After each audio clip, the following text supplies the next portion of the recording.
Mesdames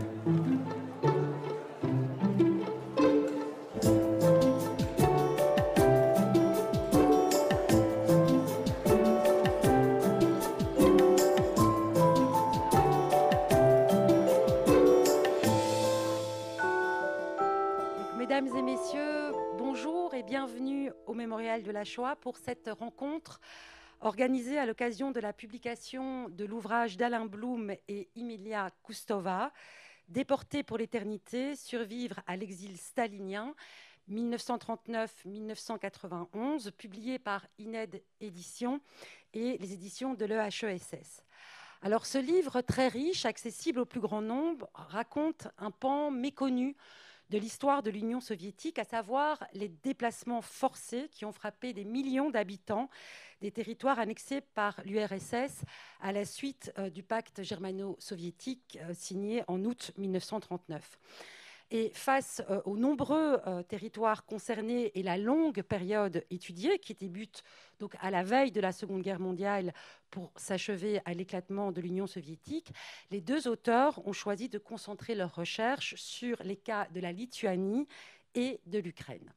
Alors, si l'histoire du goulag est aujourd'hui assez bien connue, Alain Blum et Emilia Koustova retracent ici le parcours et le destin de populations suspectées par le régime soviétique qui étaient majoritairement composées de femmes, d'enfants et de vieillards et qui n'étaient pas envoyées au goulag, mais déportées dans des villages dits spéciaux aux conditions inhospitalières, pour ne pas dire totalement hostiles.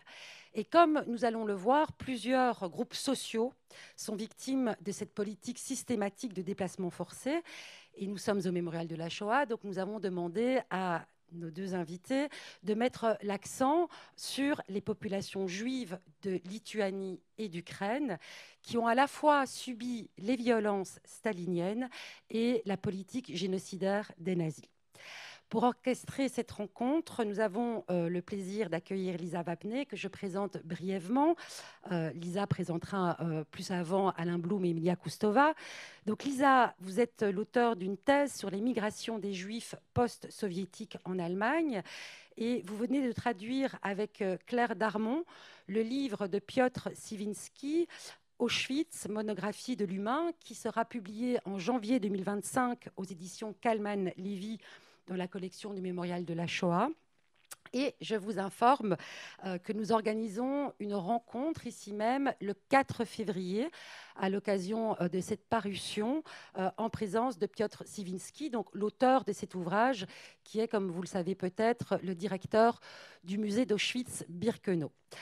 Voilà, Lisa, je te laisse mener cette discussion, cette rencontre d'environ 1 heure et ensuite vous aurez la possibilité de poser des questions à nos invités et, si vous le souhaitez, de vous procurer le livre pour le faire signer par leurs auteurs. Merci. Merci beaucoup et merci à vous d'être là pour cette rencontre sur une déportation dont on parle plus rarement en ces lieux. Je vais vous présenter Emilia Koustova sur votre site qui est daté maintenant en 2019. Sur le site de votre laboratoire, il est écrit que vous êtes spécialiste de la propagande et de l'histoire du goulag. Mais depuis 2019, vos recherches et votre travail se sont un tout petit peu déplacés. Vous êtes professeur au département d'études slaves de l'Université de Strasbourg. Et vous travaillez sur l'écriture intime des violences historiques. Vous avez dirigé un ouvrage intitulé « Combattre, survivre, témoigner, expérience soviétique de la Seconde Guerre mondiale », auquel a pris part d'ailleurs Alain Blum, dans lequel vous travaillez beaucoup sur des égo-documents, sur des sources mosaïques, ce qu'on retrouve aussi dans l'ouvrage que vous présentez aujourd'hui. Et vous avez aussi publié un article dans la revue d'histoire de la Shoah qui s'appelle « Instruire, juger et négocier le passé de guerre dans la Lituanie soviétique ».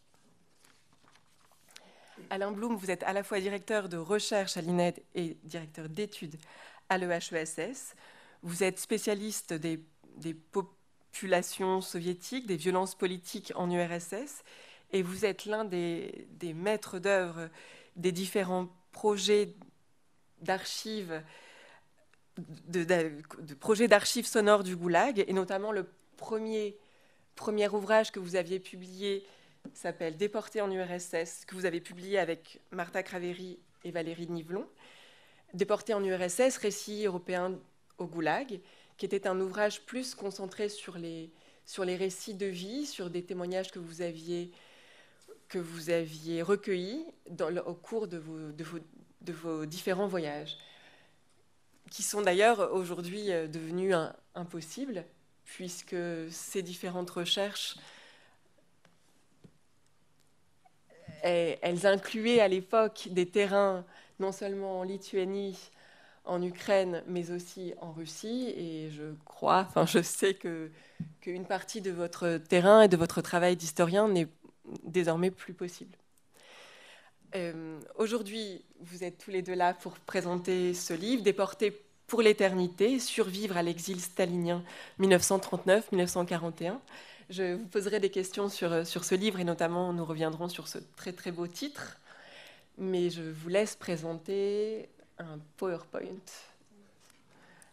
Merci. Merci beaucoup, Lisa, pour cette présentation. Mais merci au Mémorial de la Shoah pour cette occasion qui nous est donnée de à la fois présenter notre livre qui est paru aux éditions de l'INED et de l'HESS avec un concours inestimable d'une personne ou de même plusieurs personnes présentes dans la salle.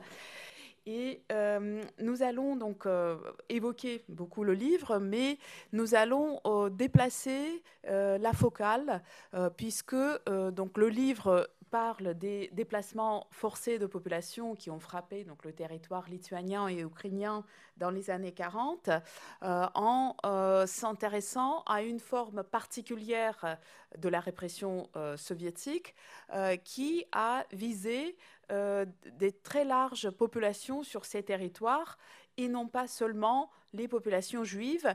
Et même, on a souvent tendance à penser, pas tellement les populations juives de ces territoires. Or, nous nous sommes rendus compte, déjà dans le cadre, et nous n'avons pas été les seuls à s'en rendre compte, déjà dans le cadre de ce projet soutenu par l'ANR, l'Agence nationale pour la recherche, donc le projet qui a permis de collecter plus de 200 entretiens avec les anciens déportés.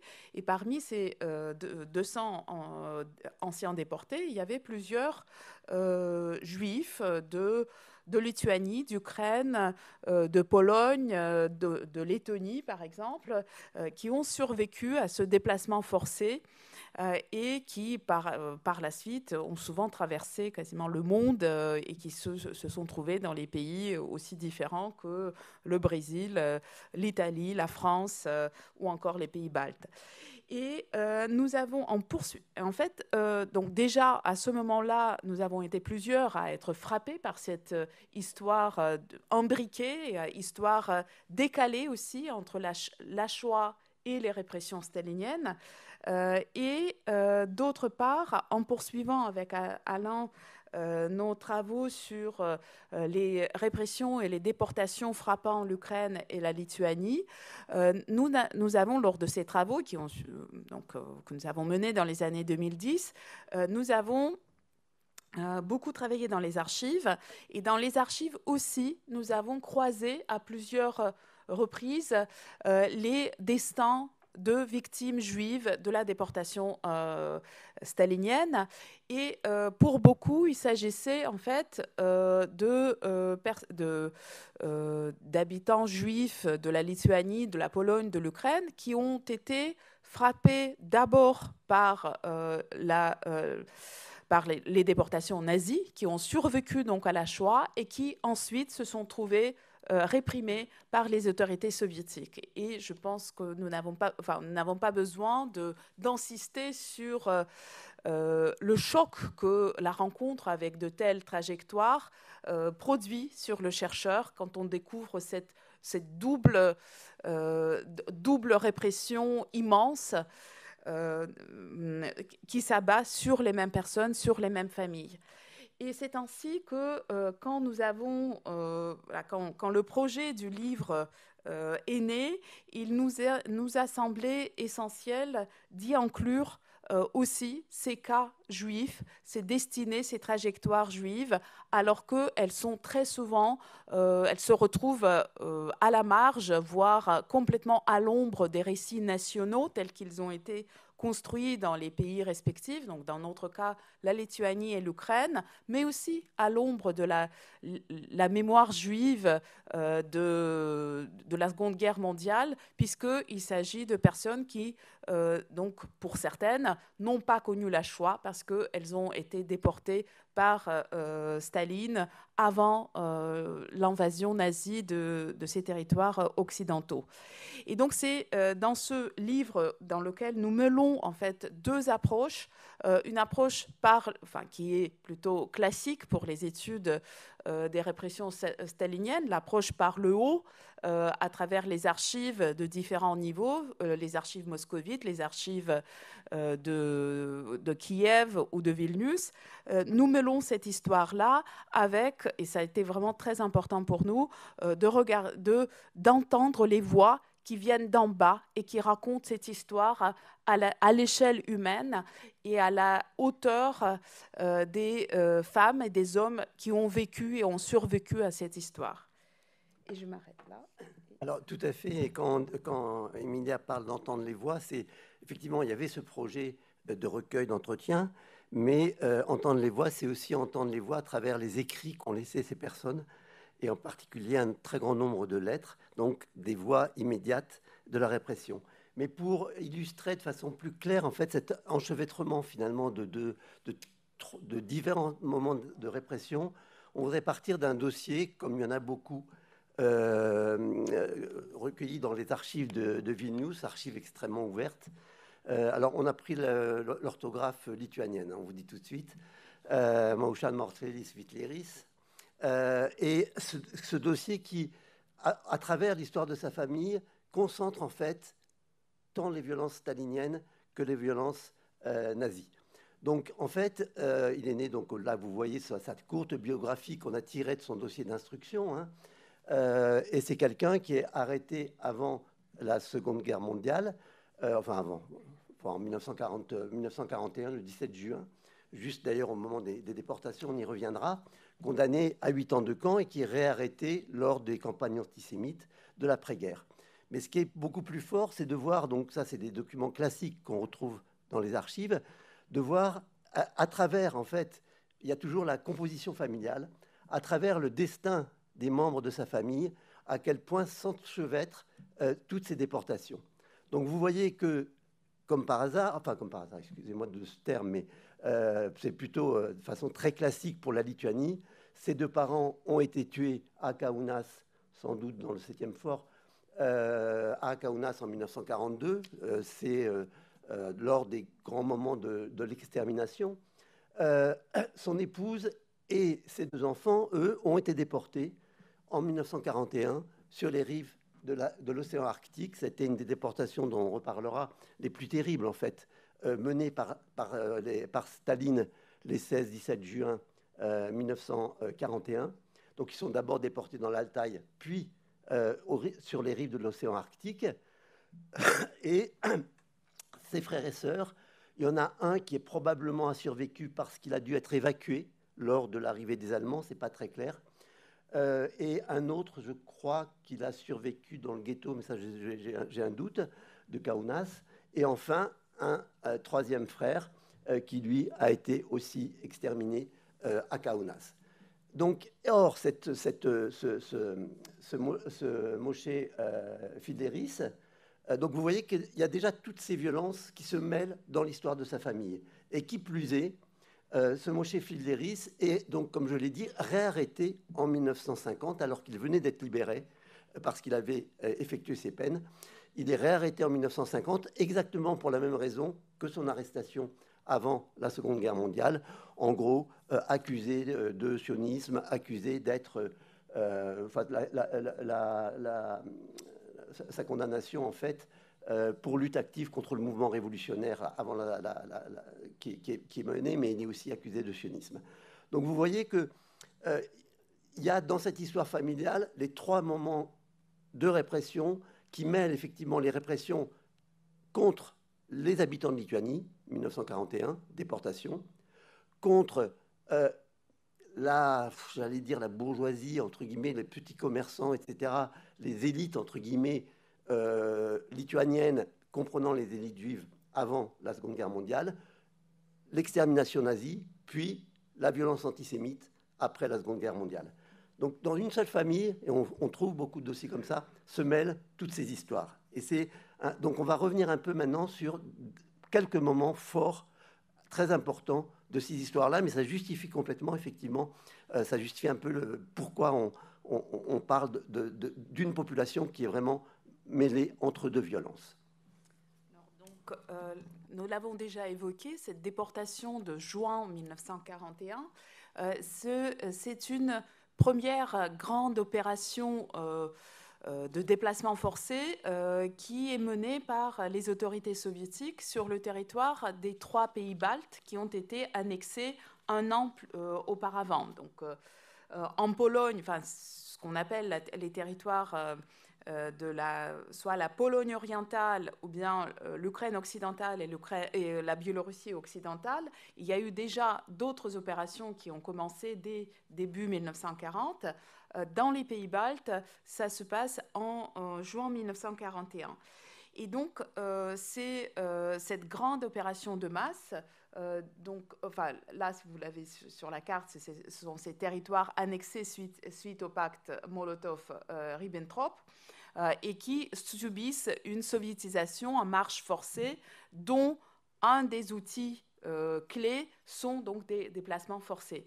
Ces déplacements forcés frappent tous ceux qui sont identifiés par les soviétiques comme étant des élites locales, donc des élites économiques, politiques, culturelles, intellectuelles. Donc ça touche, par exemple, si on prend le cas de la Lituanie, ça touche évidemment tous ceux qui étaient occupés des postes importants sous Smetona, donc dans l'entre-deux-guerres, dans la Lituanie indépendante, mais ça concerne aussi des élites intellectuelles et ça va jusqu'aux instituteurs dans les campagnes, puisque dans ce pays qui est très rural, les instituteurs sont des personnalités locales, font partie des élites et sont très fortement associés à l'idée de la cause nationale.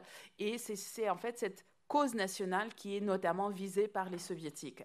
Ça touche aussi, comme Alain vient de l'évoquer, ça touche aussi beaucoup les élites économiques. Et donc, contrairement à ce qu'on a souvent, ce qu'on pense souvent et ce qu'on dit souvent, cette première déportation de masse dans les pays baltes, qui concerne aussi la Pologne orientale, ça ne concerne pas uniquement les nations titulaires de ces pays, c'est-à-dire les Lituaniens en Lituanie, les Lettons en Lettonie, les Estoniens en Estonie. Ça concerne en fait toutes les populations de ces territoires-là, y compris les Juifs qui, je ne sais pas si c'est nécessaire de le rappeler, sont considérés par les Soviétiques comme un groupe ethnique et non pas comme un groupe religieux. Donc, et là, ce sont donc des statistiques qui sont dressées par les Soviétiques eux-mêmes. Et vous voyez que parmi les populations déportées en Lituanie, donc un peu plus de 12 000 personnes, sans compter ceux qui sont arrêtés et envoyés dans les camps. Donc là, ce sont ceux qui sont... Les 12 000, ce sont ceux qui, principalement femmes et enfants, sont ceux qui sont envoyés dans les villages spéciaux. Ils sont parmi eux, les populations identifiées comme juives représentent en fait une part plus élevée que ce que est leur part au sein de la population de la Lituanie. Donc, ils sont déportés. Peut-être juste, je dirais 2 mots sur ce que sont ces villages spéciaux.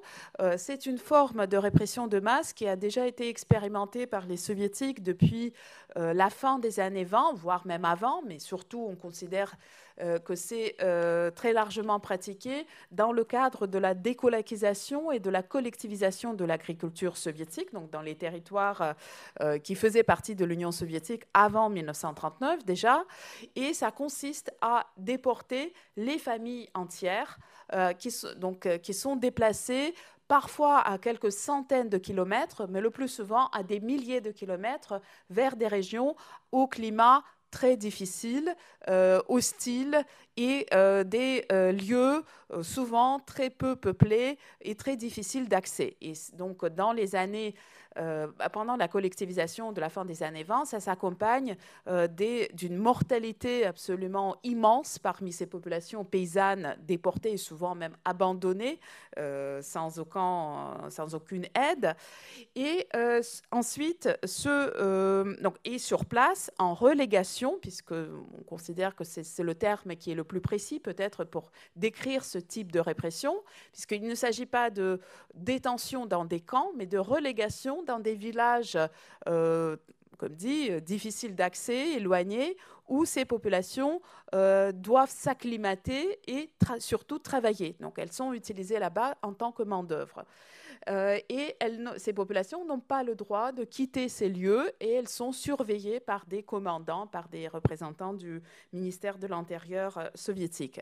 Donc cette même forme de déportation, de déplacement forcé, est ensuite utilisée lors des déportations ethniques, comme celles qui touchent les Coréens en 1937, les Allemands de la Volga principalement en 1941, puis ça touchera aussi les Tchétchènes, les Tatars de Crimée et des dizaines d'autres groupes ethniques soviétiques. Et puis, ces déportations reprendront dans les territoires annexés après le pacte Molotov-Ribbentrop, à la fin de la guerre et donc avec le retour du contrôle soviétique sur ces territoires. Et il y aura encore plusieurs opérations de masse en 1947 en Ukraine, en 1948 en Lituanie, puis 1949, une très grande déportation touchant tous les pays baltes.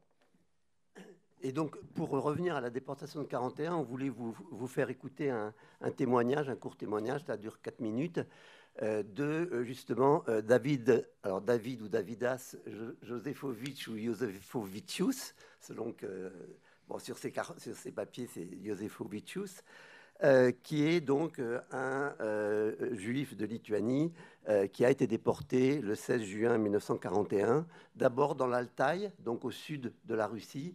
Puis, c'était une déportation très violente que Staline a organisée, c'est-à-dire qu'il a cherché à envoyer pour pêcher des personnes qui avaient déjà été déportées sur les rives de l'océan Arctique pour fournir du poisson pour l'armée.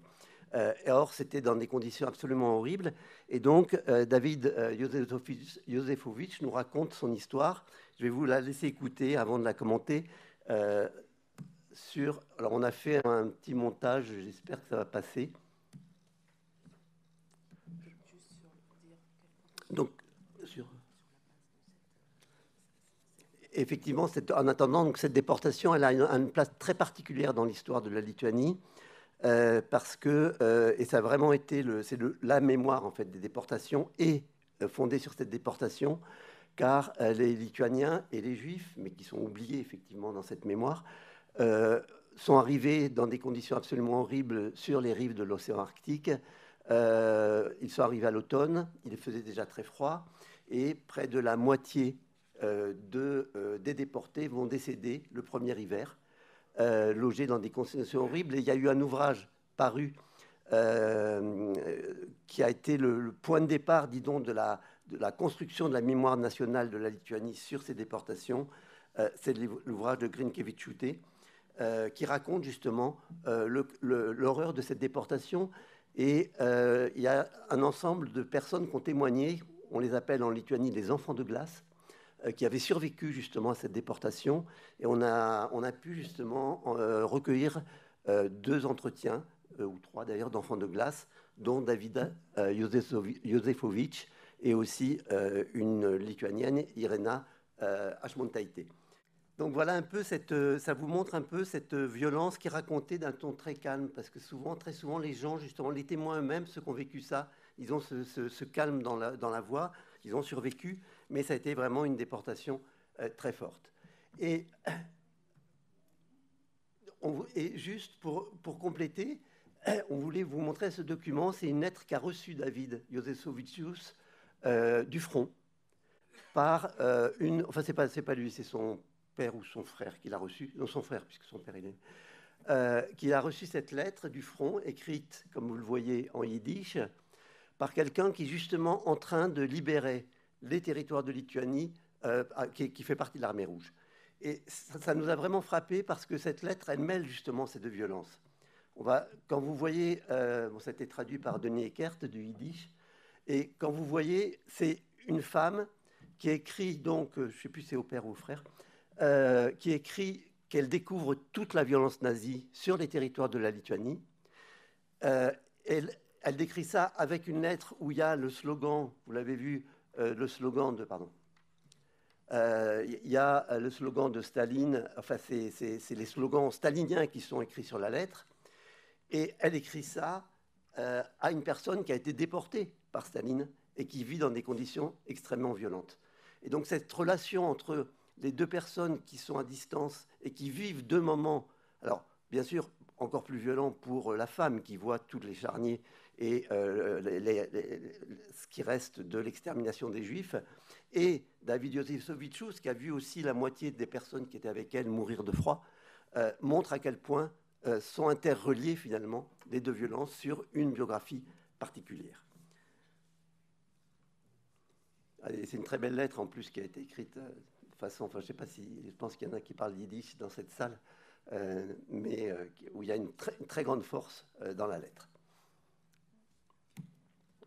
Mais c'est cette lettre aussi, et tout ce qu'elle, voilà, cette lettre et toute cette histoire-là qui permet aussi de mieux comprendre la place souvent occultée de l'expérience des Juifs déportés par Staline en 1941 au sein de la mémoire juive, puisque donc, on voit comment une partie de ces déportés, enfin, en fait, souvent plusieurs mouvements de population se mêlent dans les récits a posteriori entre ceux qui ont été évacués, ceux qui ont été déportés. Ceux qui ont été déportés vont parfois chercher à rentrer et à fuir la relégation et à rentrer chez eux à partir de 1944-1945 en profitant de tous ces mouvements de population et de tout ce chaos à la sortie de guerre. Et donc ensuite on retrouve souvent c'est une sorte de confusion, entremêlement, en partie volontaire, en partie non volontaire, dans les récits où la déportation, pour les survivants juifs, la déportation opérée par Staline en 1941 les a sauvés, et donc elle va souvent apparaître avec une dimension coercitive, atténuée, un peu passée sous le silence, parce que finalement nous avons survécu. Pour certains, nous avons combattu contre les nazis au sein de l'Armée rouge.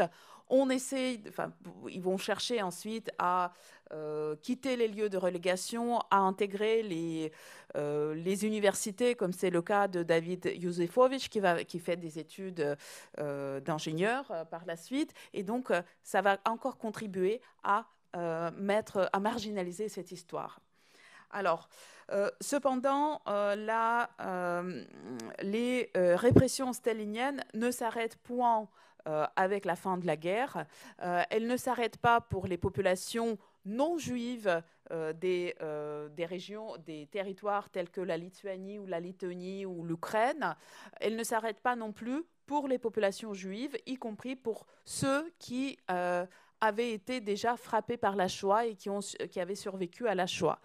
Et nous allons maintenant évoquer, mais très rapidement, un pan de cette histoire qui est vraiment très très peu connu et que nous n'avons que partiellement traité dans l'ouvrage, mais nous l'avons évoqué à travers les destins comme celui de Moshe Fidleris ou de la famille Lippmann, qu'Alain, enfin moi, on évoquera tout à l'heure. Et en fait, si on s'intéresse aux répressions staliniennes contre les populations juives de l'après-guerre, on voit qu'il y a vraiment plusieurs formes, plusieurs types, plusieurs logiques qui s'entremêlent et qui augmentent encore la violence de cette répression. Il y a d'une part, donc elle touche, comme vous voyez sur cette slide, elle touche à la fois les très rares survivants de la Shoah dans ces territoires, elle touche les évacués, donc ceux qui avaient pu bénéficier de l'évacuation soviétique vers l'arrière en 1941. Ça touche aussi les déportés de 1941 qui ont survécu à la déportation, qui pour certains sont rentrés chez eux illégalement la plupart du temps et qui vont être pour certains rattrapés par une nouvelle vague de répression. Qu'y a-t-il derrière, quelle forme prend cette répression? Il s'agit d'une part de nouveaux déplacements de masse donc, qui touchent des familles entières et qui, ces déplacements de masse ne visent pas en particulier les Juifs. Ce sont les déplacements forcés qui s'inscrivent dans la nouvelle étape ou la reprise de la soviétisation coercitive de ces territoires. Ça s'opère, ça suit plusieurs logiques. Certaines logiques étaient déjà là en place en 1941, comme les répressions contre les élites. Et donc, c'est à ce titre que certains habitants juifs de l'Ukraine, de la Lituanie, qui avaient échappé à la sécurité d'État stalinienne en 1941, ils vont être déportés en 48 ou 49, par exemple. Mais c'est assez marginal comme situation.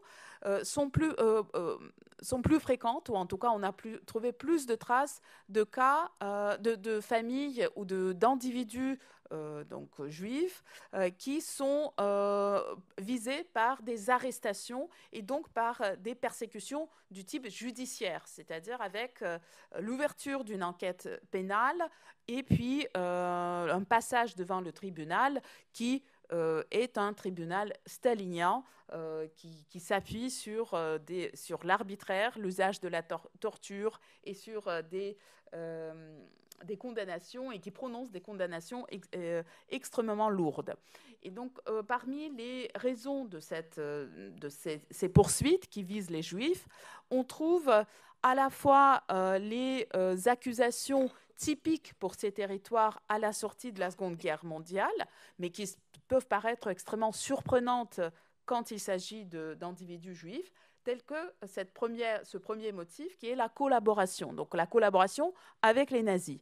En fait, il s'agit avant tout, dans un premier temps, en 1944-1945, de poursuites qui sont lancées contre notamment les membres de la police des ghettos, qui sont accusés d'avoir été particulièrement violents, parfois corrompus, et donc avoir servi l'occupant nazi. Et donc, dans ce cas-là, souvent, ça vient... on a consacré un article à on a consacré 2 articles, le deuxième va paraître sous peu, à cette histoire-là.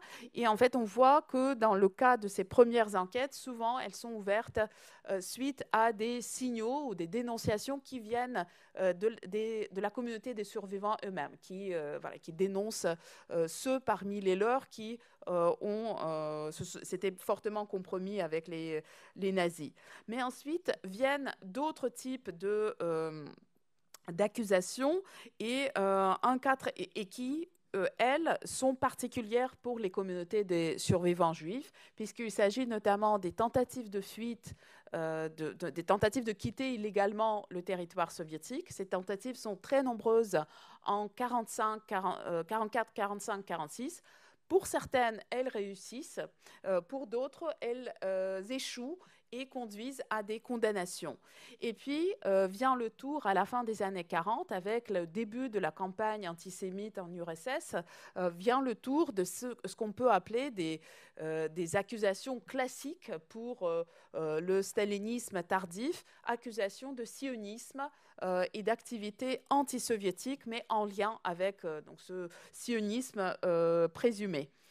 Et c'est cela qui conduit donc à plusieurs centaines d'arrestations et de dossiers d'instruction Voilà. Et parfois, on retrouve aussi des entremêlements de différents types de répression et de différents motifs, comme c'est le cas de la famille des Lippmann. Alors, très vite, en fait, la famille des Lippmann donc, a subi, et on a pu reconstituer toutes ces répressions grâce à au dossier d'instruction policier, mais aussi aux lettres que ces personnes envoient pour demander leur libération.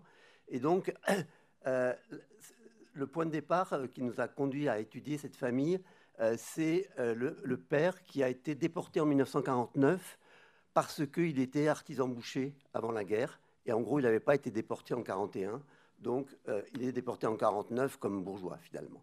Alors que toute cette famille, et la lettre de cette personne est très forte, toute cette famille a survécu dans le ghetto de Kaunas et fait partie des rares survivants du ghetto de Kaunas. Là, on a retrouvé à l'USHMM la photo à la sorte lorsque l'armée rouge est arrivée et ils s'étaient cachés dans un bunker. Toutes ces personnes s'étaient cachées dans un bunker souterrain, Malina, qui avait été construite justement entre autres par les Lippmann d'ailleurs.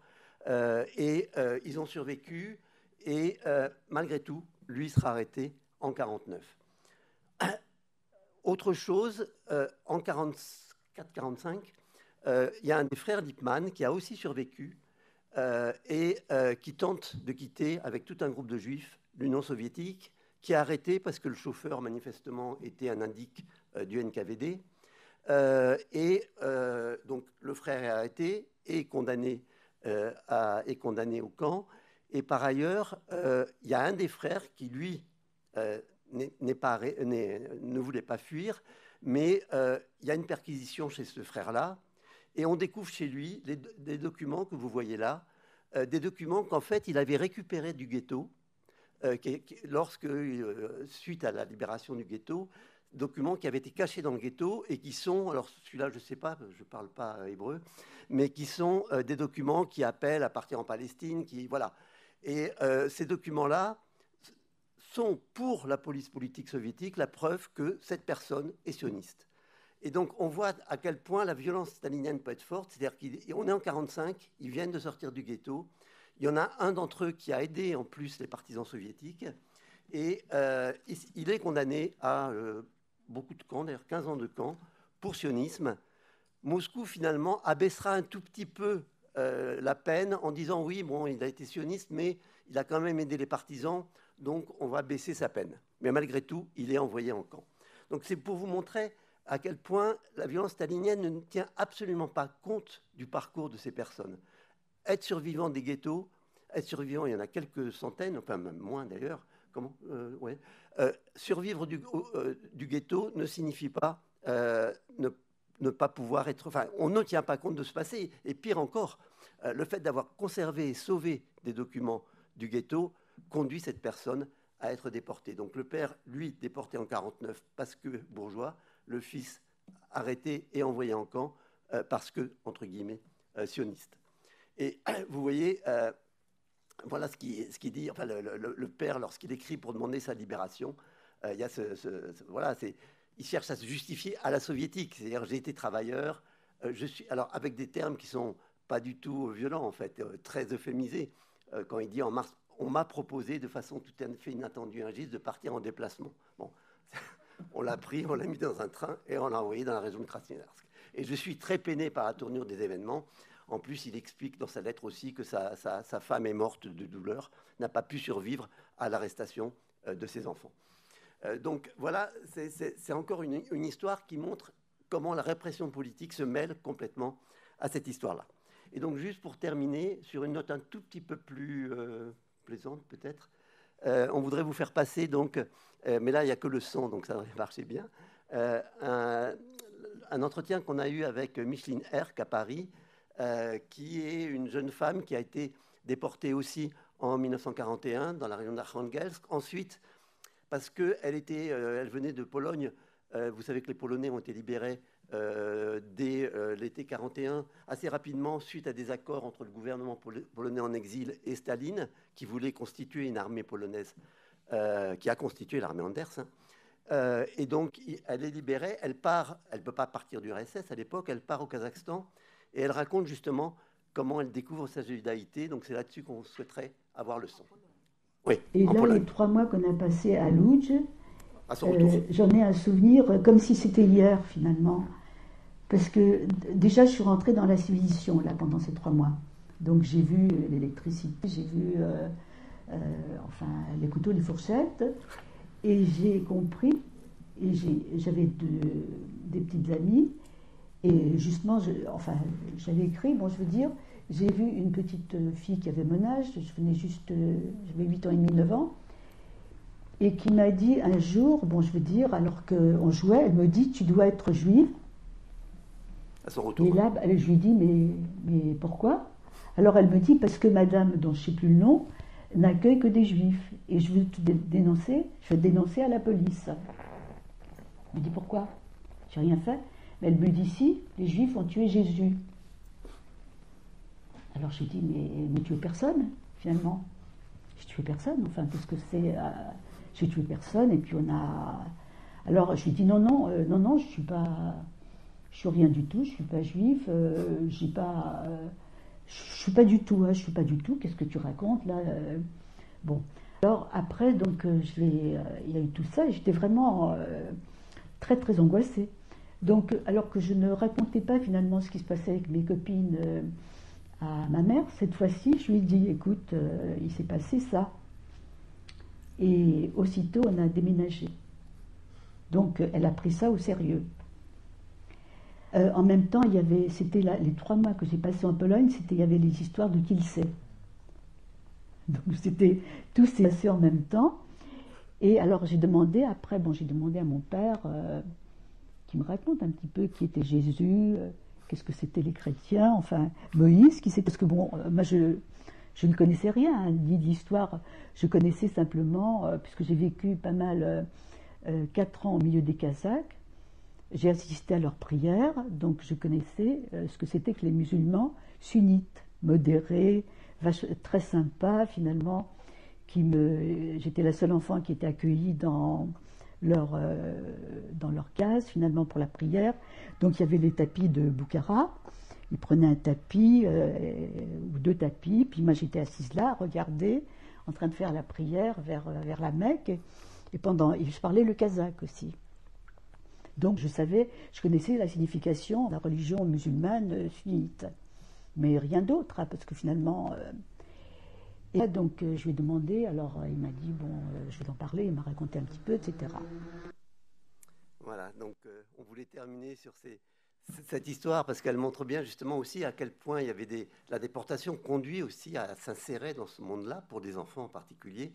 On évoque dans le livre la question de la soviétisation. Il y a, bon, ça a une actualité forte, vous le savez, avec la russification aujourd'hui des enfants ukrainiens.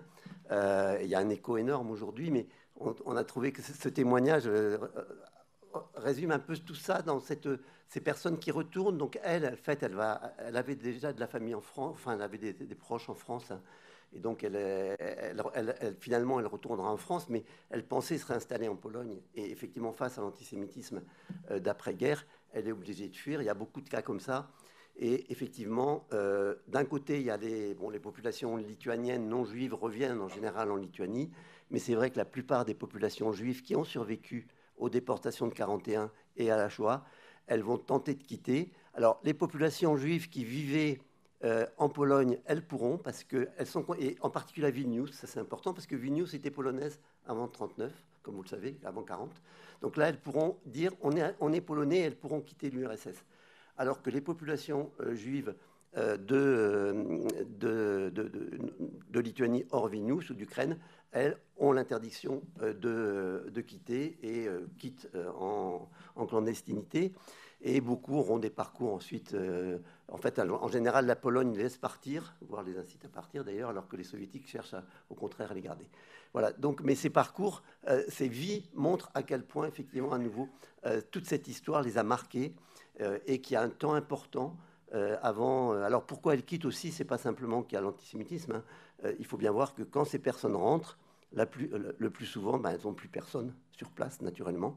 Elles n'ont plus aucune raison de rester en Lituanie ou en Ukraine, parce que toute leur famille a été exterminée durant la Shoah.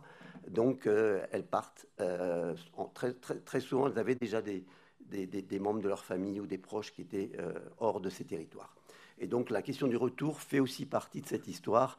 Et la dispersion des Juifs après la Seconde Guerre mondiale fait partie de cette histoire. On en a trouvé en France, on en a trouvé en Grande-Bretagne, on en a trouvé en Italie, et dans tous les pays.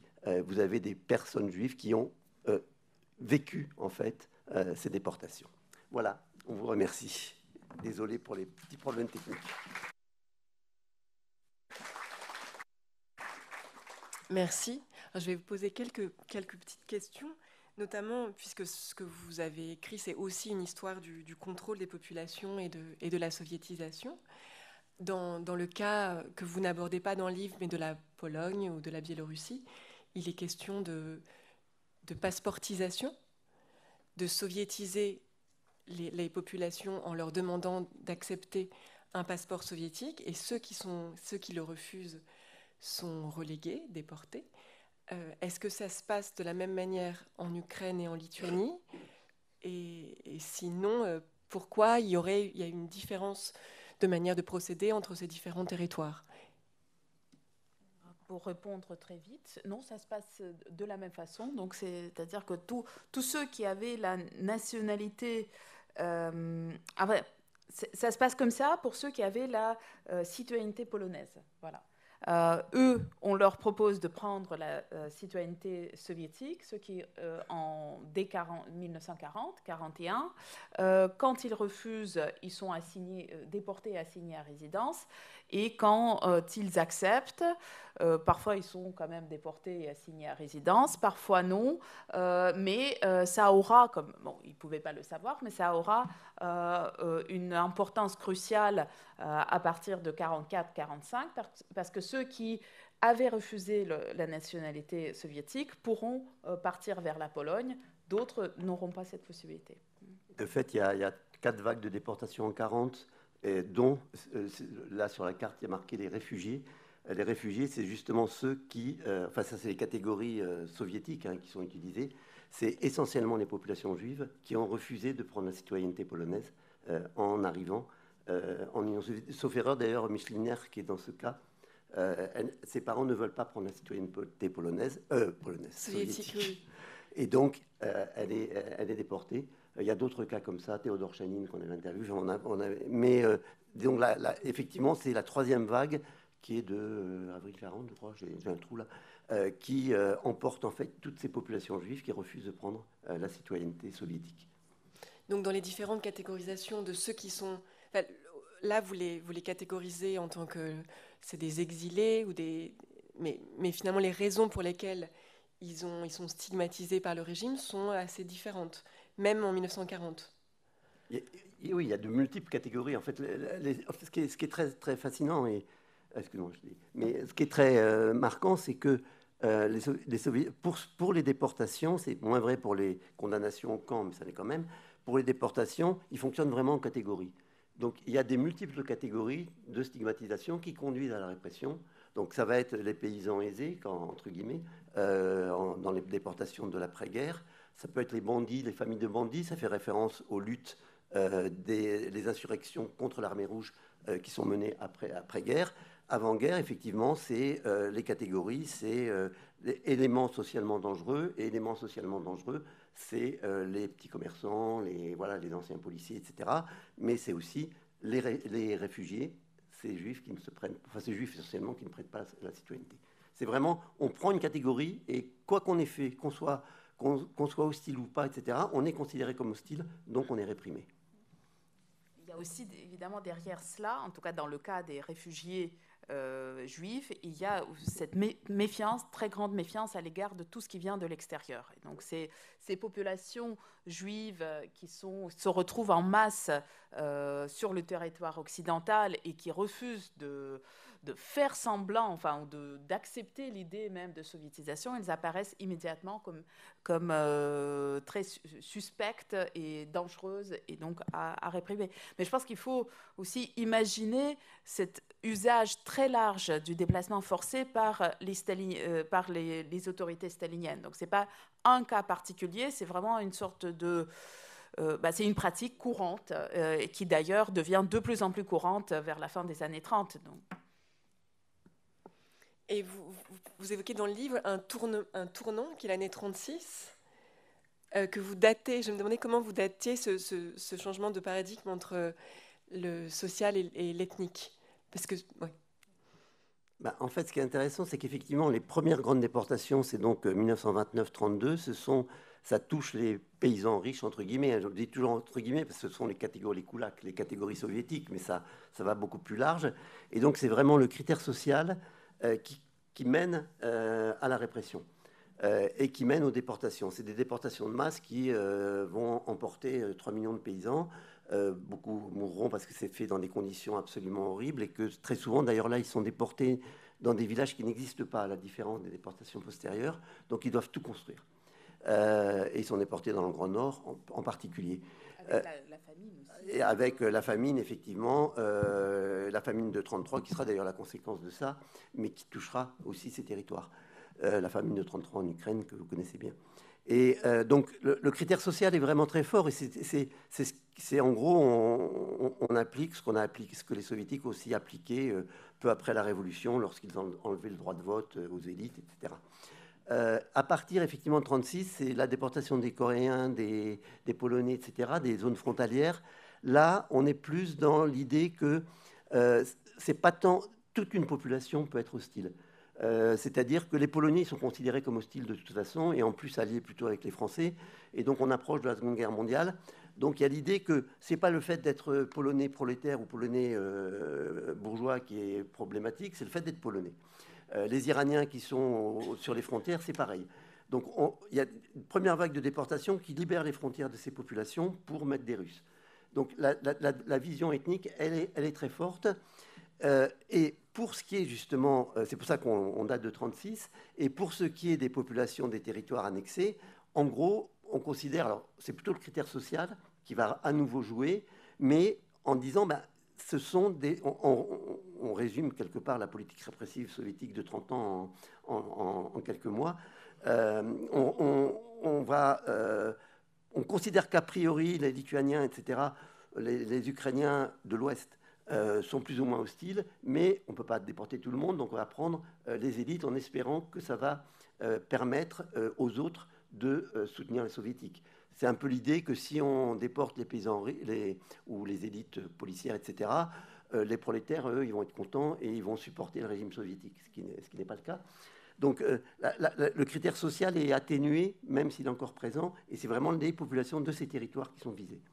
Mais néanmoins, si je me mets dans l'esprit soviétique, il s'agit quand même de faire travailler des gens, oui, et donc de les déplacer pour aussi servir à un moment donné à l'industrie, au manque d'hommes qui sont sur le front. Et donc la logique est un peu trouble. C'est une des grandes... Peut-être je vais juste ajouter par rapport à ce ethnique social. Il y a une grande discussion qui est menée dans l'historiographie qui porte sur l'Union soviétique depuis déjà des années. Ce n'est pas nous qui avons identifié ce tournant, etc. Et on atténue, je pense, plutôt cette idée selon laquelle il y aurait eu d'abord une phase où les déplacements forcés ou les déplacements de masse étaient faits sur les critères sociaux et ensuite on passe à l'ethnique. En fait, l'ethnique devient important ou très important dans la deuxième moitié des années 30 sans que soit abandonné le principe social et dans les territoires annexés après le pacte Molotov-Ribbentrop, on mêle les deux avec tantôt un accent mis sur, d'abord plutôt social et politique, donc contre les élites, ensuite à partir de 1944, quand ailleurs, il y a toute une vague de déportation ethnique, donc les Tchétchènes, les Tatars de Crimée, etc. Dans les pays comme les pays baltes ou l'Ukraine occidentale, on a encore un autre usage de la déportation qui n'est plus tellement préventive. Donc, on déporte ceux qu'on pense pourrait s'opposer à la soviétisation, mais à partir de 1944, c'est beaucoup utilisé pour lutter contre l'insurrection. Mais il y a aussi un usage sur les critères ethniques contre, par exemple, les Allemands. Les quelques populations allemandes des pays baltes sont déportées dès 1944. Mais bon, c'est encore un cas assez peu connu, mais il y a eu une thèse qui vient d'être soutenue là-dessus sur la Lettonie. Et donc, par rapport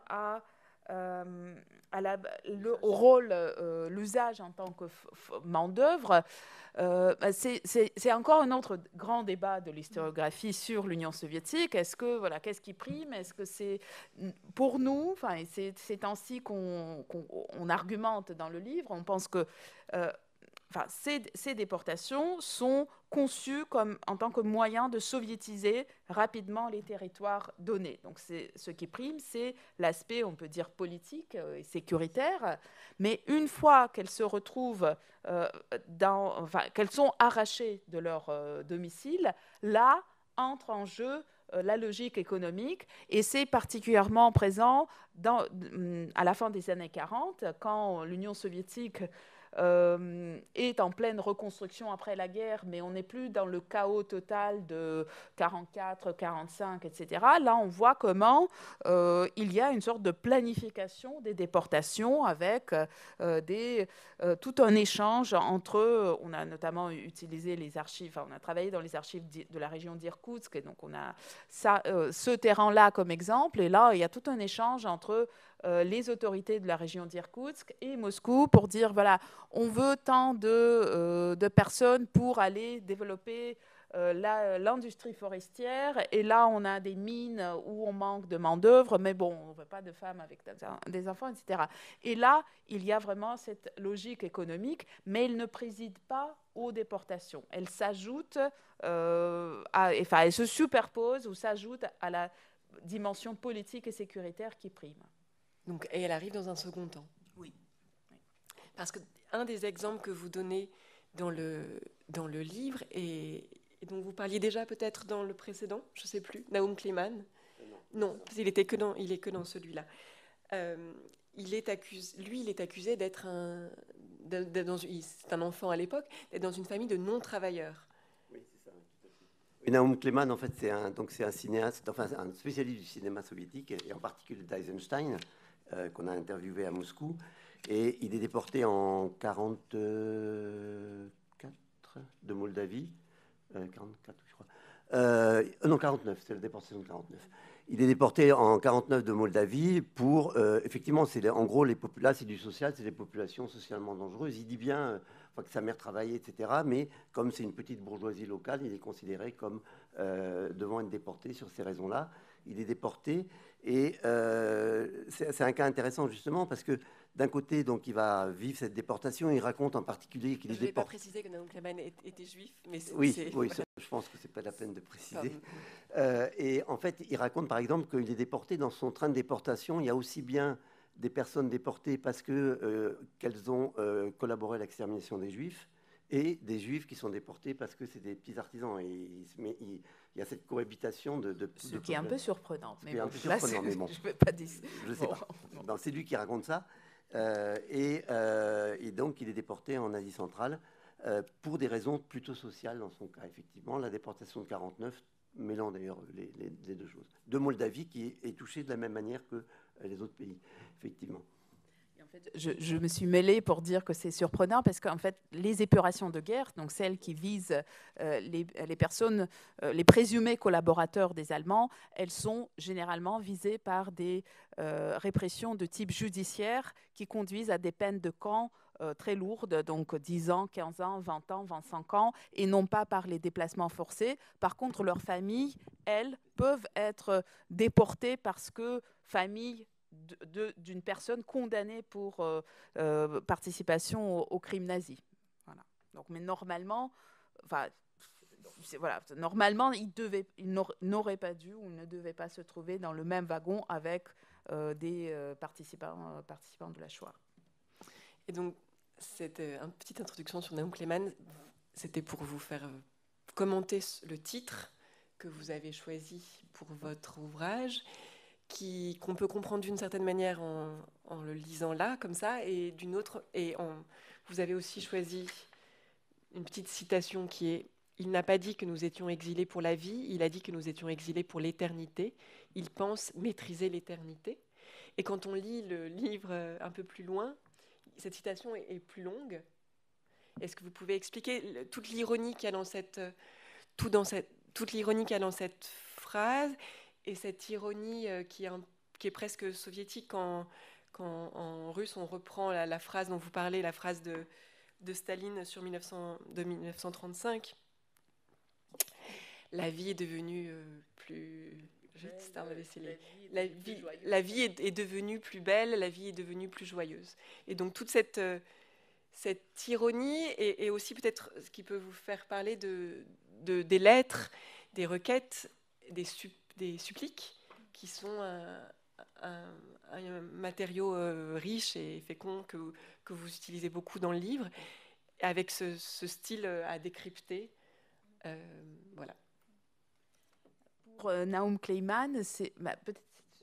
Oui, cela interview. En fait, ce qui se passe, c'est que quand Naum Kleiman nous a raconté que quand ils arrivent en déportation, le commandant, parce que le commandant leur dit vous êtes déportés pour l'éternité, et non pas pour toujours, pour l'éternité. Et il y a une vieille femme qui est là et qui rit, et tous les autres ne comprennent pas pourquoi elle rit. Et donc la mère de Naum Kleiman va la voir et lui demande, et la femme répond justement ils nous auraient dit pour toujours, on aurait pleuré. Ils nous ont dit pour l'éternité, cela signifie qu'ils croient maîtriser l'éternité.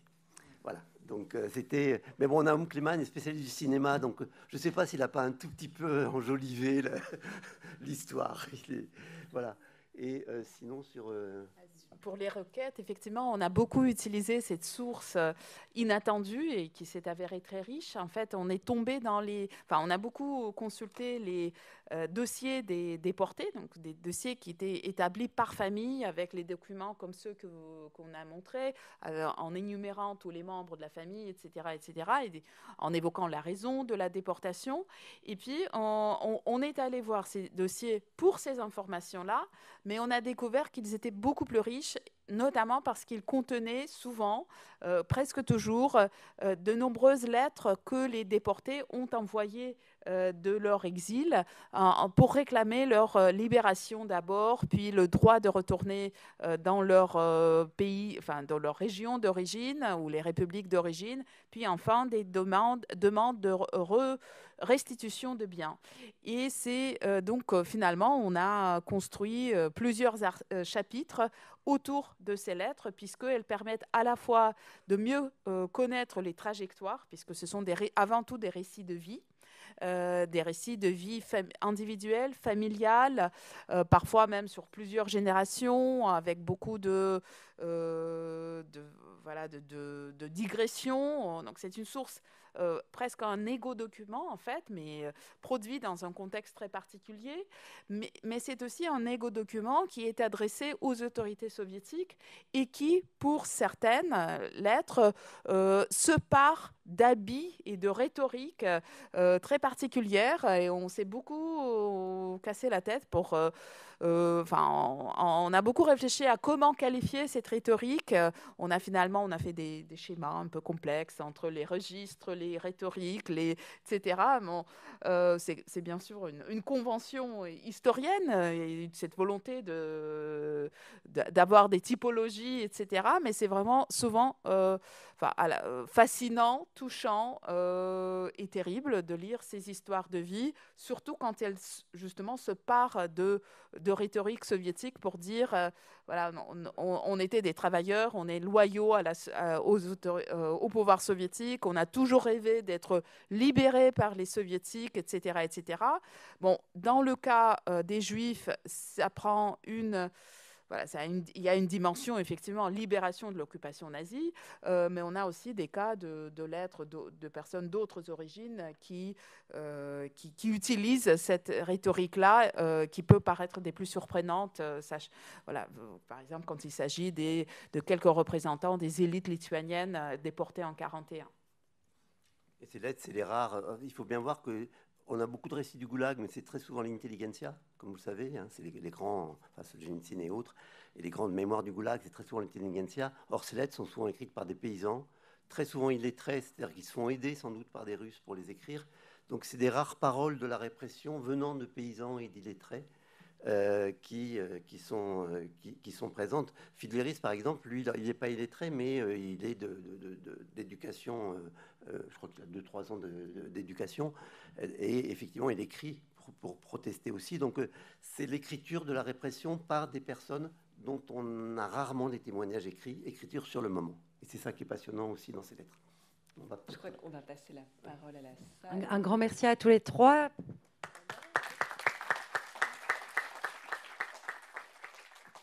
On va passer à un petit temps d'échange avec le public. Est-ce qu'il y a des questions? Sylvie, Rollet? Est-ce que vous pouvez passer le micro à la dame derrière? Oui, merci. Merci à tous. J'avais une question qui correspond au tout début de votre exposé, en fait. Et je me demandais, il m'a semblé que vous citiez Prisonnière de l'île glacée de Trofimovsk. Je crois que c'est ça que vous citiez, d'accord? Et donc, je crois, et c'est ça que je voulais vous demander, que la première édition du deuxième manuscrit, enfin de la réécriture, date de 84, je crois. Et bon, et je voulais savoir s'il y avait aujourd'hui, je ne suis pas sûre de la date, hein, c'est pour ça que je vous pose la question, je ne suis pas historienne, moi. Hein.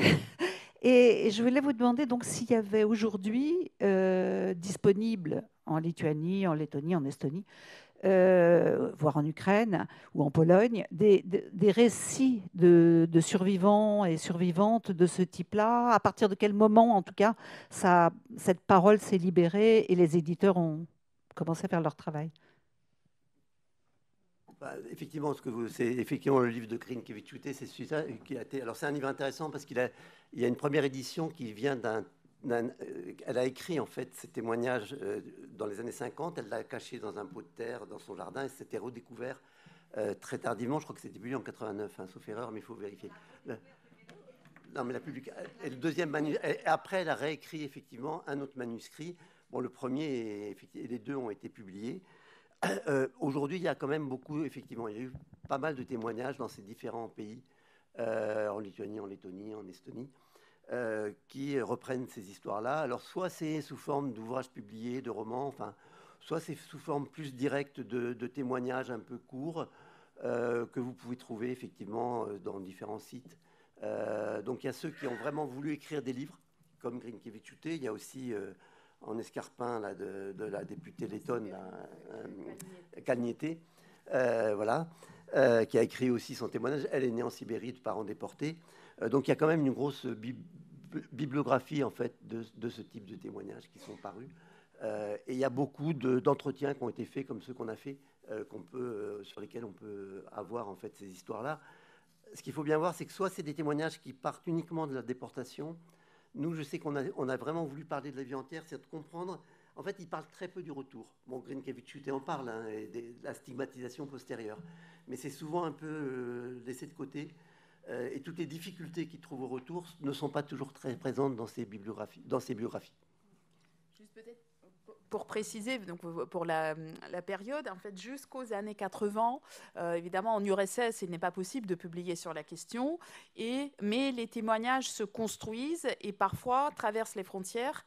Et on a, jusqu'aux années 80, on a surtout des publications dans la diaspora qui enfin, souvent manque aussi de précision. Donc, c'est pas sur ce corpus-là que s'écrira par la suite l'histoire de ces déportations. Et c'est donc dans la deuxième moitié. Et il y a aussi quelques publications du type Tamizdat, donc en URSS, mais des publications clandestines. Et c'est à partir de la fin des années 80, partout en URSS, la parole... cette parole-là, cette mémoire-là ressurgit. Et donc, c'est dans ce cadre-là que le manuscrit d'Ale Grinkevičiūtė est publié, je crois, en 88 d'abord. Voilà, et c'est à peu près au même moment que paraissent partout, en Ukraine, en Russie, dans les républiques baltes, des témoignages de ce type. et celui de Dale Grinkevic, donc, qui a connu la déportation sur les rives de la mer des Laptev. On considère que son texte va constituer une sorte de matrice de la mémoire collective lituanienne, et qu'un certain nombre de témoignages vont paraître par la suite avec toujours ce dialogue implicite ou explicite avec le témoignage de Grinkevic. Et il faudra attendre plutôt la fin des années 90, voire les années 2000, pour que des témoignages, non pas tellement différents, mais un peu, peut-être, enfin, construits un peu différemment, commencent aussi à être publiés, mais effectivement, il y a une très grande bibliographie. Et aujourd'hui, l'intérêt pour cette histoire ne faiblit pas, et je pense qu'au contraire, il s'est renforcé dans le contexte d'agression russe contre l'Ukraine. Et on voit aussi des écrits venant de la deuxième, ou des productions, pas uniquement des écrits de textes, mais aussi des productions du type bande dessinée, film, dessin animé, qui vient déjà de la troisième génération. Donc les petits-enfants, voire les arrière-petits-enfants des déportés qui rejoignent cette écriture. Juste sur la mémoire, non, parce qu'en Ukraine, ça a été moins présent paradoxalement. Il y a eu des grandes déportations aussi en 40-41 et 47. La première grande déportation de mars après-guerre, c'est en Ukraine, c'est 47. Mais la mémoire de l'Ukraine, elle a été tellement marquée par l'Holodomor, la grande famine, que l'étude des déportations, même sur place, et le recueil des témoignages a été plus tardif. Parce que à partir de 89, c'est surtout l'Holodomor qu'on comprend, parce que alors que c'est deux régions différentes, hein, bien sûr, mais qui est au cœur de la mémoire de l'Ukraine. Bonjour, vous faites une transition avec le sujet que je voulais aborder. C'était effectivement, de par mes origines, l'Ukraine, je suis plus concernée par l'Ukraine, et je voulais justement savoir si vous aviez pu... Moi, je découvre en fait avec votre récit le après. En fait, pour moi, ils étaient peut-être tous décédés de la Shoah par balle, mais je n'avais pas une notion qu'il y ait une possibilité de déportation, et notamment donc en Ukraine. Quand vous dites l'Ukraine occidentale, ça comprend la Volhynie? Oui, c'est ça. Okay. Donc potentiellement des déportés dans cette région de Kostopol, Rivne, pour lequel je suis concernée. Tout à fait. L'Ukraine occidentale, c'est en fait l'Ukraine qui était polonaise, donc avant 1940, avant 1939. Et où effectivement il y a aussi, c'est un peu comme en Lettonie, c'est-à-dire c'est des populations, c'est une région qui effectivement à l'époque où la population juive est très importante, et elle est touchée comme les Ukrainiens. Alors elle est touchée comme les Ukrainiens par ces premières déportations en fait, et la déportation de 41, mais aussi des déportations de 40. Alors il y a c'est beaucoup de quand même effectivement il y a cette déportation de masse, ce qu'on appelle les réfugiés, dont on a parlé, où ce sont des Juifs qui fuient l'avancée de l'armée allemande, qui se retrouvent en Pologne orientale, qui est en fait désormais Ukraine occidentale, et du coup qu'on déporte parce qu'ils refusent d'être soviétiques, parce qu'ils espèrent rentrer un jour dans leur pays. Et donc ce sont effectivement des populations qui ont survécu à la Shoah parce qu'ils ont été déplacés de force vers la Sibérie, ceux qui ont survécu. Mais bon, ça reste très minoritaire, hein, bien sûr. Oui, bonjour. Deux courtes questions. La première, j'ai eu l'occasion en 1991 de rencontrer un vieil homme qui s'est révélé être un ex-enfant de parents ouvriers de la région parisienne, parti avec tout un groupe d'ouvriers travailler pour reconstruire l'Union soviétique. Ses parents ont été déportés, ont été arrêtés en 1949 et il ne les a jamais revus. Il n'a jamais eu, bien sûr, l'autorisation d'aller en France. Il n'avait jamais vu la France. Il s'est contenté de conserver son français une fois qu'il avait un fils, en lui parlant systématiquement français pour ne pas perdre sa langue. Donc, est-ce que ces ouvriers français partis là-bas ressuscité l'Union soviétique, si j'ose dire, et qui se sont évaporés, est-ce qu'ils sont nombreux? Est-ce qu'il y a eu des études là-dessus? Deuxième courte question, c'était pour... ah oui, voilà. l'après-Poutine. Poutine étant au pouvoir maintenant et re-soviétisant l'histoire de l'Union soviétique, est-ce qu'une fois que la paix sera conclue, est-ce qu'il n'y a pas... Oui, mais ça viendra, hein, grâce à Trump. Mais une fois que la paix sera conclue, est-ce qu'il n'y a pas le risque que, chat chaud écrin l'eau froide, l'autorité poutinienne verrouille complètement les archives, de façon que ces recherches qui ont été faites depuis une vingtaine, trentaine d'années ne reviennent pas perturber, entre guillemets, le récit national soviétique. Est-ce qu'il n'y a pas un risque là?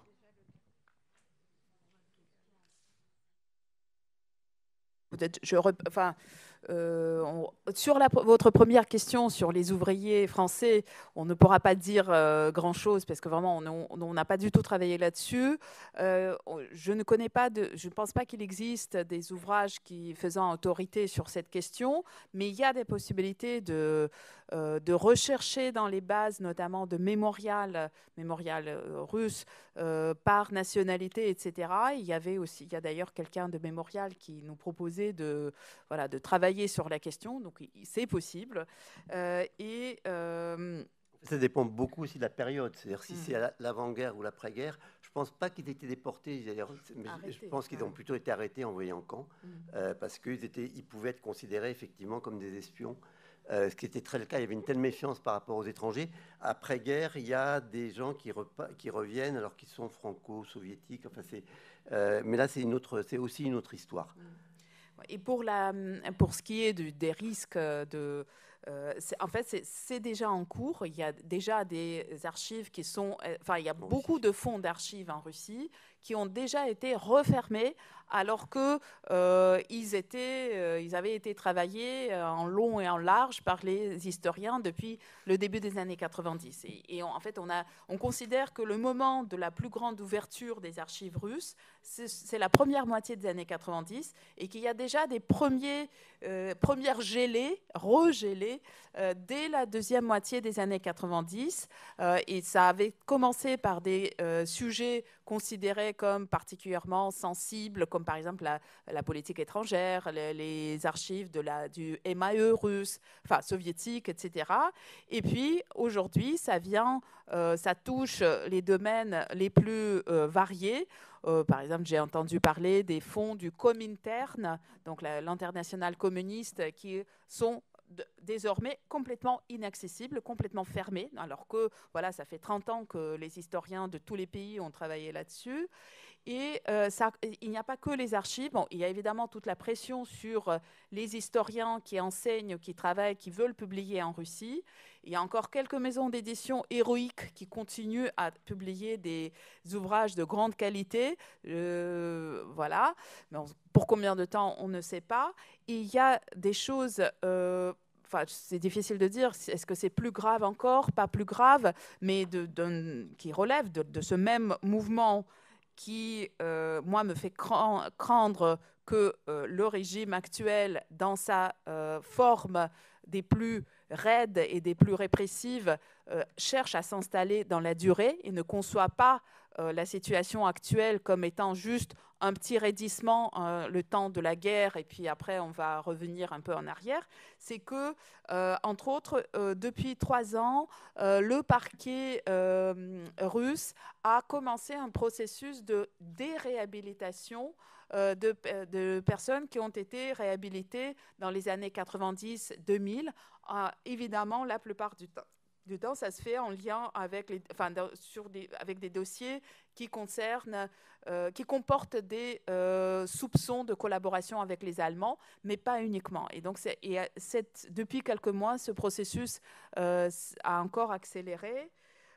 Et il y a, si on revient à l'histoire qui nous a intéressés dans ce livre, il y a aussi maintenant des dizaines de cas de monuments aux victimes des répressions, donc des répressions menées par les soviétiques, et des victimes polonaises, lituaniennes ou autres encore, ces monuments qui sont un peu partout en Russie, qui sont aujourd'hui détruits. Voilà. En revanche, ce qu'il faut bien voir, c'est que les archives, enfin, ce qu'on a pu montrer en travaillant, enfin, ce qu'on a découvert, enfin, en travaillant depuis 2012, en fait, en gros, sur ces archives lituaniennes et ukrainiennes, c'est qu'elles sont extrêmement riches et qu'on peut faire quand même énormément et on peut faire énormément à partir de ces archives. Alors, bon, c'est vrai que si la Russie envahit complètement l'Ukraine et la Lituanie, etc., ça posera problème, mais on peut espérer quand même que ça ne sera pas le cas. Et c'est vrai que, pour donner un exemple, quand les Russes ont occupé Kherson, qui a ensuite été libéré, quand les Russes ont occupé Kherson en Ukraine, ils ont pris une très bonne partie des archives, ils les ont amenées en Russie, elles sont désormais inaccessibles. Les archives de Crimée, c'est sans doute pareil. Donc, ils attachent une grosse importance à l'archive, ça peut paraître bizarre, mais effectivement, pour gêner complètement l'écriture de cette histoire. Mais on a beaucoup maintenant d'étudiants, doctorants qui travaillent sur la Lituanie, Lettonie, l'Estonie, le Kazakhstan qui reste ouvert, même s'ils sont prudents. Et là, il y a des fonds qui permettent de faire cette histoire quand même. Enfin, en tout cas, une grande partie d'une histoire de la répression. Et elles sont ouvertes de façon extraordinaire. Et là, bon, Emilia connaît mieux ça que moi parce qu'elle travaille beaucoup là-dessus, mais sur l'histoire de la collaboration, alors on sait qu'en Ukraine, souvent, il y a des polémiques, mais les archivistes n'empêchent absolument pas d'avoir accès aux dossiers des procès soviétiques contre les collaborateurs. Et du coup, avec un regard critique qu'on doit avoir, on peut faire une histoire de la collaboration. Il n'y a aucun obstacle des archives nationales ukrainiennes ou lituaniennes. Alors qu'on pourrait penser que, vu les polémiques, ils évitent. Donc là-dessus, il y a... Et ils numérisent à fond. Hein. Alors en Ukraine, c'est extraordinaire, et encore plus depuis la guerre, enfin depuis la seconde partie de la guerre, ils numérisent à fond par sécurité. Et ça, c'est assez extraordinaire. Maintenant, on a accès à... Enfin, le travail de numérisation en Lituanie, c'est pareil, enfin, est extraordinaire. Oui, moi j'avais une question. Vous avez évoqué au début des femmes et des enfants dans les villages où ils étaient relégués. Est-ce que le cas où le père de famille était séparé du reste de la famille est majoritaire? Et si oui, dans ce cas-là, quelle était la logique derrière? C'était une logique de force de travail où on amenait le chef de famille ailleurs et donc on se retrouvait avec des villages où il y avait essentiellement des femmes et des enfants? Oui, en fait, cette situation-là, elle est assez typique pour la déportation de 41, parce que sans doute, d'une part, en fait, la plupart de ces déportations se font parce que on accuse le chef de la famille d'être ceci ou cela. Donc c'est ceci ou cela change. Ça peut être membre, policier bourgeois, membre d'un parti nationaliste d'avant l'annexion soviétique, ou encore koulak, etc. Donc c'est à chaque fois le chef, donc l'homme, qui est mis en cause.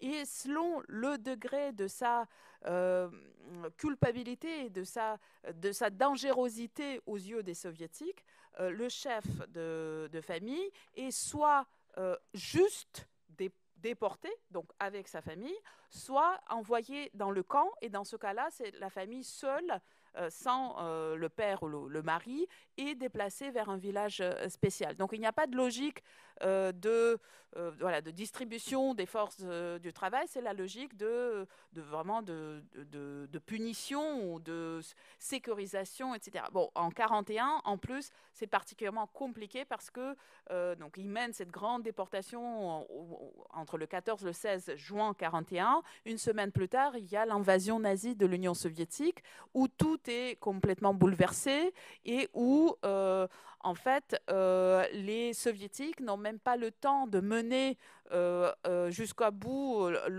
la procédure de l'arrestation, jugement, etc. Donc, ils évacuent les populations détenues vers les camps, et ensuite, c'est plutôt en 42-43 qu'ils prononcent des condamnations contre les hommes, souvent a posteriori, parfois pour des hommes qui sont déjà morts dans les camps. En 44, en 44, 49, enfin 52, pour les paysans, c'est très souvent les familles complètes qui sont déplacées. Et par contre, il y a souvent ce qu'ils appellent les familles de bandits, c'est-à-dire les partisans ukrainiens ou lituaniens qui luttent contre l'armée rouge. Et là, c'est souvent, souvent c'est les hommes qui enfin les femmes combattent aussi, mais les hommes sont majoritaires quand même et sont partis dans les forêts. et souvent ont été tués. Et du coup, c'est la famille, donc la femme et les enfants, qui sont envoyés. Mais on trouve beaucoup, ça c'est intéressant. En plus, il y a la vision soviétique, c'est quand même plutôt les hommes qui sont les bandits et pas les femmes. Mais pas seulement, il y a pas mal de femmes qui sont déportées, enfin qui sont arrêtées. Mais on trouve ainsi on a trouvé pas mal de correspondances triangulaires entre des familles déportées dans la région d'Irkoutsk, par exemple, le père qui est dans un camp dans la région de Norilsk, et le reste de la famille qui est resté en Lituanie. Et on a comme ça des lettres qui partent d'un endroit à l'autre. C'est très, très émouvant d'ailleurs. Juste peut-être pour illustrer cette logique, une femme qui a été membre du mouvement armé anti-soviétique en Lituanie, une jeune femme, elle est arrêtée, condamnée à 10 ans de camp, envoyée au Kazakhstan, et sa famille, ce sont ses parents avec ses petits frères et sœurs qui sont déportés parce que famille d'une bandite. Voilà, donc il y a évidemment une dimension genrée forte, mais elle n'est pas inscrite dans la conception de cette répression. Voilà. Merci beaucoup à tous les trois. Je vous invite à vous procurer le livre de nos auteurs, si vous le souhaitez, de le faire signer. Merci. Merci bien.